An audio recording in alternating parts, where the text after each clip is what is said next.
kepadaku beberapa sahabat. Sebutkan jamu sadiqin wa qawluhu, ada mengatakan kawan-kawan yang dekatnya pada bertanya, hafadhahullah ta'ala, semoga Allah melindungi mereka. Hafadhah itu melindungi, kepada mereka siapa? Allah.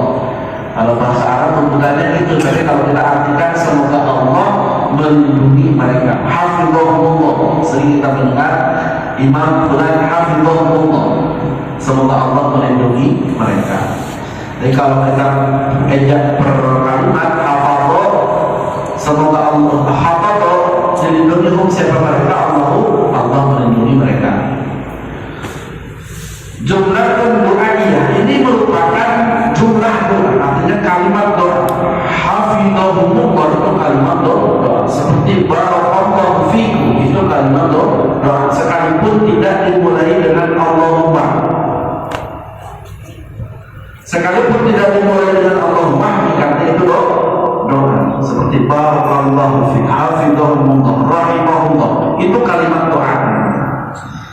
An-akmala muhtasaran, untuk menyusun sebuah muhtasar, wa maqalla latuhu wa kusur makna. Muhtasar itu ya yang rapatnya sedikit tetapi maknanya banyak. Fil fikhi, khususnya di dalam kitab fikih, wa ya adalah lughatul fahmu, bahasa yang dapat dipahami. Jadi fikih itu secara lugah adalah paham. Fikih secara lugah, secara bahasa maknanya adalah paham. Wa istilah sedangkan secara istilah, secara terminologis, al-ilmu bil ahkam syari'ah amaliyah, ilmu yang membahas tentang hukum-hukum syariat di dalam beramal. Ala madhabil Imam Syafi'i, di atas madhab Imam Syafi'i. Artinya tolonglah dibuat satu kitab yang menjelaskan tentang hukum-hukum syariat yang berkenaan dengan amaliyah, wabil khusus tentang madhabnya Imam Syafi'i. Disebut Imam Al-A'dha, Imam yang agung, Al-Mujtahid, yang menjadi mujtahid, nasir sunnah, penolong sunnah, berdiri dan agama. Abi Abdullah Muhammad bin Idris bin Abbas bin Uthman bin Syafi'i. Jadi Imam Syafi'i itu nama aslinya, beliau adalah Abdul Muhammad bin Idris bin Abbas bin Uthman bin Syafi'i.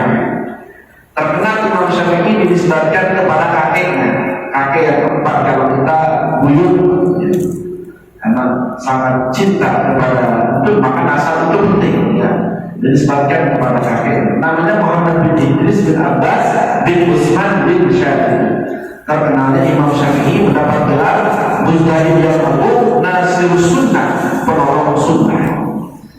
Jadi di awal kami terangkan Imam Syafi'i itu gelarnya nasir sunnah. Siapa yang beri gelar itu? Ulama-ulama di zamannya.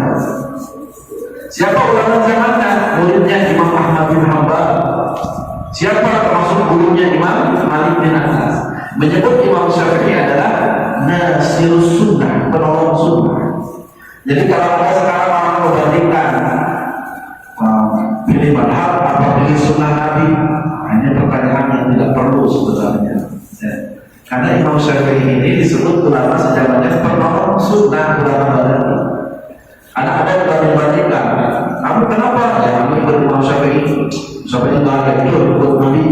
Tidak boleh seperti Imam Syafi'i juga tidak mungkin membuat satu kesimpulan tentang hukum kecuali pasti dengan ilmu. Tidak boleh sembarangan. Maka Imam Syafi'i mendapatkan gelar di zamannya sebagai nasirus sunnah, penolong sunnah. Sebut al-a'dha mujtahid, mujtahid yang ahli. Jadi mujtahid itu banyak, tetapi yang mendapatkan gelar mujtahid mutlak itu hanya 4. Pertama Imam Nu'man bin Bashir atau Imam Abu Hanifah. Yang kedua Imam Malik bin Anas. Yang ketiga Imam Muhammad bin Idris Asy-Syafi'i. Yang keempat Imam Ahmad bin Hanbal. Imam Ghazali sekalipun tinggi ilmunya, disebut Imam Ghazali ini sebagai ahli dialog Islam, tetapi beliau tidak mengatakan dirinya sebagai mujtahid mutlak dalam urusan fikih, padahal mampu untuk memberikan pendapat, ya mampu untuk menjadi mujtahid, tapi tetap menyandarkan kepada Imam Syafi'i. Ini hebat ulama, karena ternyata Imam Syafi'i ini disebut mendapatkan gelar Nasirus Sunnah. Kalau kita udah ngaji seperti ini, kita akan punya adab, punya etika sama ulama, tidak lagi membanding-bandingkan. Ikut Nabi, ikut Syafi'i, nggak begitu. Imam Syafi'i itu pasti sudah dipikir, ya. Sudah dipikir sebelum merumuskan sesuatu.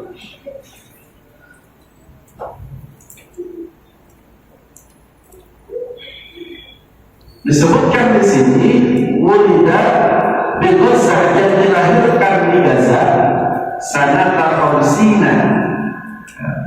Di sini tahun 50 wa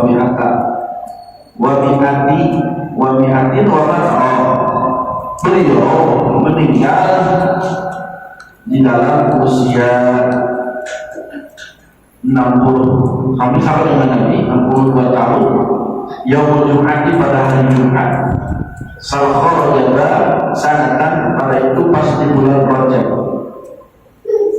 Jadi Imam Syafi'i meninggal pada hari Jumat pas bulan Rajab. Semoga Allah rahmatullah alaihi wa sallam memberikan keridhaan kepadanya. Amin Allah ya rabbal alamin. Nah, Imam Abu Suja dipinta oleh beberapa sahabat fi ghayatil ikhtisar, di dalam menjelaskan tentang ghayatil ikhtisar wa nihayatil ijaz, meminta agar diberikan kitab mukhtasar yang ringkas namun padat, memudahkan penuntut ilmu untuk mempelajarinya, dan diharapkan bisa memudahkan pemula untuk menghafalkannya bagi yang ingin hafal mukhtasar dalam fan ilmu fikih. Disebut fan itu karena itu merupakan bagian, karena dalam ilmu itu ada ilmu tauhid, ada ilmu usul fikih, ada ilmu fikih, ada nahwu, ada shoroh, ada balik, ada bayan, ada ma'ani, ya, dan macam disiplin lainnya. Ada 12 pan disiplin ilmu. Tapi paling tidak sebagai orang yang ingin beribadah dengan baik, kita perlu mempelajari ilmu fikih. Pelajari ilmu fikih ini fardu ain, karena kita untuk alat ibadah, ya, untuk alat ibadah. Bagaimana sholat mau sah sementara kita tidak paham ilmu tentang sholat? Maka ketika kemarin Pak Syekh meminta kajian fikih, cocok, karena itu adalah alat untuk ibadah. Setelah tauhid, maka kita belajar ilmu fikih. Ada yang Imam Syafi'i sudah kita jelaskan sedikit tentang biografi beliau. Beliau itu nama aslinya adalah Muhammad bin Idris bin Abbas Asy-Syafi'i. Dilahirkan di Gaza pada tahun 150 Hijriah. Kemudian migrasi ke kota Mekah di saat umur 2 tahun dan tumbuh di sana. Beliau hafal Quran saat umur 7 tahun dan hafal kitab Muwatta pertama kali saat umur 10 tahun. Dan ternyata beliau diperkenankan oleh gurunya berfatwa ketika umurnya 15 tahun. 15 tahun sudah menjadi ahli fatwa. Beliau awal-awalnya mendalami ilmu fikih pada Imam Muslim bin Khalid, seorang mufti di kota Mekah. Kemudian beliau ke kota Madinah dan berguru kepada Imam Malik dan menetap di sana selama beberapa waktu. Lalu kemudian berangkat ke Baghdad pada tahun 1195 Hijriah dan menetap di Baghdad selama 2 tahun. Ternyata umur 17 tahun beliau sudah menjadi mufti dan tempat bertanya para ulama di kota tersebut. Luar biasa jenius Imam Syafi'i. Kemudian beliau kembali ke kota Mekah dan menetap beberapa waktu, dan kemudian kembali ke kota Baghdad di tahun 198 Hijriah dan menetap selama 1 bulan. Kemudian ke Mesir dan menyebarkan ilmu di Mesir hingga beliau sakit selama beberapa hari. Kemudian beliau meninggal pada bulan Rajab tahun 204 Hijriah. dan dimakamkan waktu asar pada saat itu. Jadi kalau ingin melihat ziarah dari Imam Syafi'i itu ada di Mesir. Lahir di Gaza, besar di Mekah, menuntut ilmu di Mekah, kemudian di Madinah, kemudian ke Baghdad, kemudian di Baghdad menjadi ahli menjadi fatwa, menjadi ulama besar, kembali lagi ke Mekah beberapa saat, kemudian kembali ke Mesir sampai beliau sakit dan dikuburkan, dimakamkan di sana. Mudah-mudahan kita bisa berangkat ke sana ya. Siapa tahu nggak ada yang tahu rezekinya ya, bisa berangkat ziarah ke makam Imam Syafi'i. Nah, Imam Syafi'i itu nama aslinya siapa tadi? Muhammad bin Idris. Kenapa disebut Imam Syafi'i? Dinisbatkan kepada kakek. Itu yang paling masyhur, yang mulia. Beliau seorang sahabat serta putra sahabat, dan juga memang dalam doa-doanya beliau meminta agar diberikan anak yang faqih. Ternyata Allah hadirkan cucunya, luar biasa. Dan kita pun tidak usah putus asa, minta kepada Allah punya anak. Kalaupun anak belum hasil, cucu siapa tahu, kalau cucu tak wujud gitu. Pokoknya tetap jangan berhenti meminta kepada Allah, berdoa minta anak yang soleh. Allahumma ja'al auladana minas shalihin. Atau kalau punya anak ya, Allahumma faqihhu fid-din wa 'allimhu at-ta'wil. Punya anak Pak, mau belajar kita pegang kepalanya, Allahumma faqihhu fid-din wa 'allimhu at-ta'wil. Doakan anak kita, pegang kepalanya, ya Allah pahamkan dia terhadap agama ya, dan berikan pemahaman yang luas kepadanya. Wasa'alani aidan, dan kemudian bertanya lagi ba'dul asdiqai, sebagian sahabat-sahabatku, an-mukaththara fihi, jadi kebanyakan daripada sahabat, minat taqsimati lil ahkam al-fiqhiyah wa hasr al-khisali,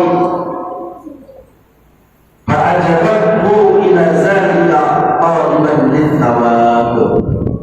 Kemudian Imam Abu Sufyan mengatakan, dan mereka juga memintaku untuk memperbanyak pembagian hukum-hukum fikih dan batasan perkara-perkara yang wajib, baik yang sunnah maupun selainnya.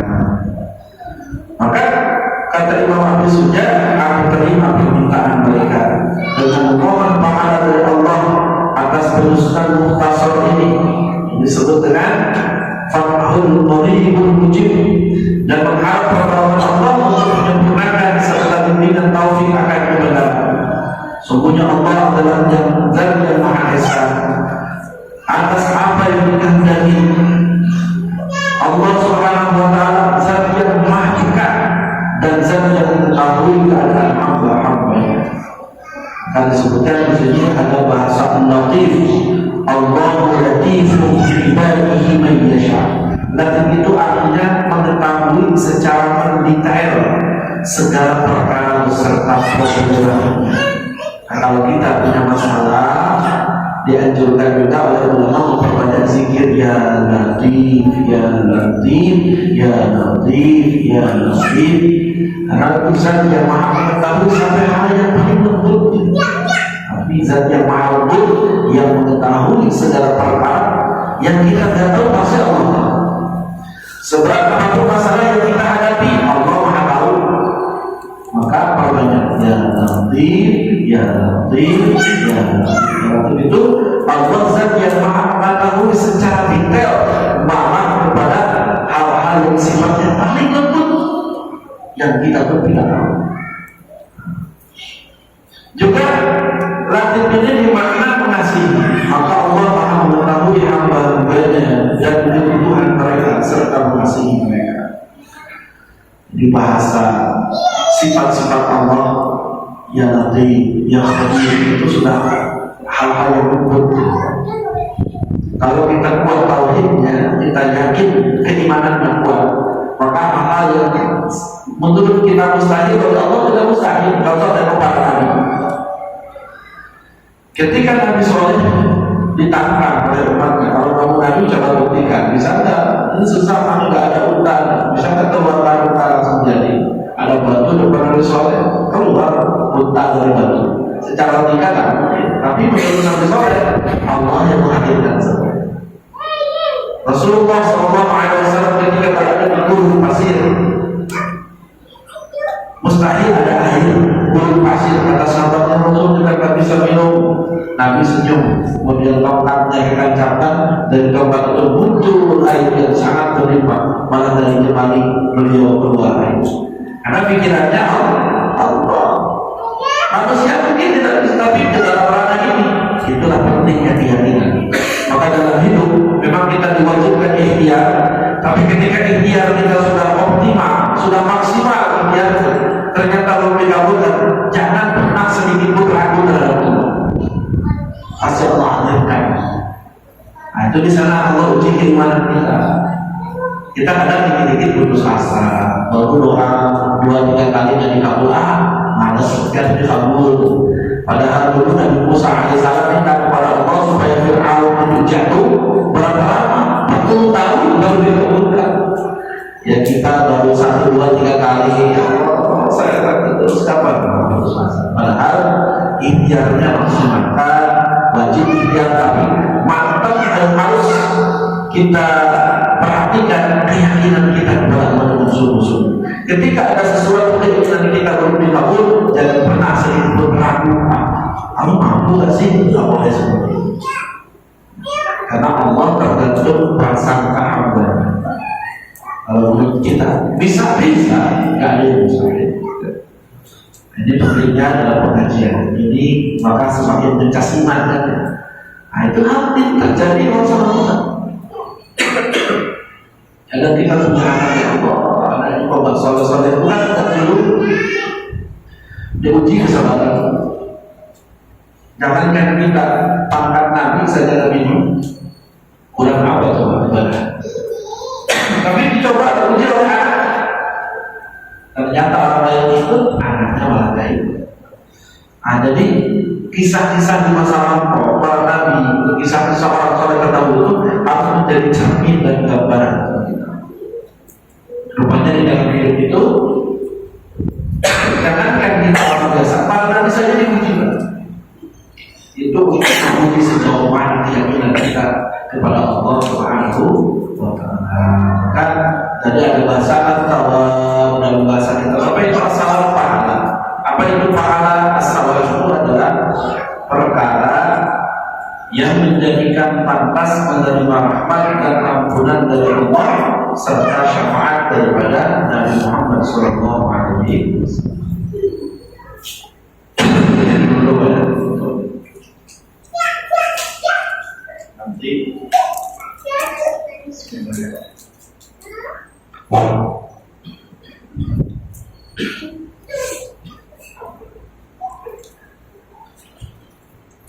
Nanti minggu depan kalau ada kelas langsung kelas aja, karena sunnahnya minum itu dari gelas, karena masuk dari botol.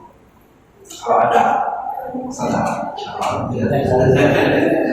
nanti kalau minum jangan dinampakkan haram, jadi seperti jualan ini. Aku nggak dikasih kalau saya dari jualan. Air biasa saja dikasih, nggak usah. Saya khawatir itu terlalu apa? Ya Allah alam sekalipun halal, saya kan dari perusahaan-perusahaan yang mendukung raya di desa. As-sawab adalah perkara yang menjadikan pantas menerima rahmat dan ampunan daripada Allah Subhanahu wa Ta'ala serta syafaat daripada Nabi Muhammad SAW. Jadi menurut Imam Al-Azhari, as-sawab itu adalah ma yustahaqqu bihi rahmat wal maghfirah min Allah Ta'ala wa syafa'atu min ar-rusul wa qila thawab wa nuqta'u ma yunadi muqtabah. Pahala itu adalah perkara yang menjadikan seseorang pantas menerima rahmat dan ampunan dari Allah serta syafaat daripada baginda Nabi Muhammad SAW. Dikit-dikit cuma ada perkara itu perkara yang menjadikan pantas menerima rahmat dan ampunan dari Allah serta syafaat